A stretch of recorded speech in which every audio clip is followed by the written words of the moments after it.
నువ్వు నీతిమంతుడిగా బతకాలా, నీ సంతాన పక్షంలో దేవుడు ఉంటాడు. భౌతికంగా ఆశీర్వదించని ఆశీర్వదించకపోయని ఆధ్యాత్మికంగా మన సంతానం ఆశీర్వదించబడాలా, మన పిల్లలు బాగుండాలా.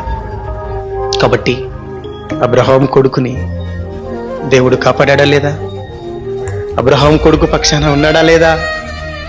అబ్రహాము కొడుకుకే కాదు, వీళ్ళ కడుపులో పుట్టిన లక్షలాది జనాంగాలని దేవుడు కాపాడుకుంటూ ఉన్నాడు.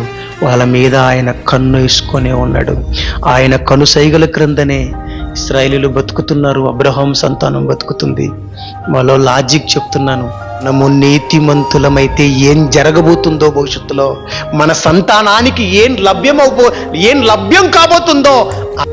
కాలేబు ఎంత గొప్పోడో, కాలేబు నీతిని బట్టి, కాలేబు భక్తిని బట్టి, కాలేబు యొక్క నీతిని బట్టి కాలేబు సంతానానికి ఏం దొరికింది? కనాను దేశం. మళ్ళీ చెప్తున్నా, నీవు నీతిగా బతికితే నీ సంతానానికి పరమ కానాన్ని ఇచ్చేస్తాడు. బతుకుతారు, నువ్వు బతికితే వాళ్ళు బతుకుతారనమాట. నువ్వు బతికితే, నువ్వు నీతిమంతుడవైతే నీ పిల్లలు నీతిమంతులు అవుతారు. అది అప్లై అవుతుంది అనమాట నెక్స్ట్ నీ పిల్లలకి. ఆ బేస్ మీద చెప్తున్నా మీకు నేను. నీ పిల్లలు నీతిమంతులైతే, నువ్వు నీతిమంతుడవైతే నీ పిల్లలు నీతిమంతులుగానే బతుకుతారు. ఎందుకంటే నువ్వు చెడిపోతే నీ పిల్లలు చెడిపోతారు. మరి ఆ బేస్ మీద మాట్లాడుతున్నాను. కాలేబు సంతానానికి కనాను దొరికింది, మన సంతానానికి పరలోక కనాను దొరుకుతుంది.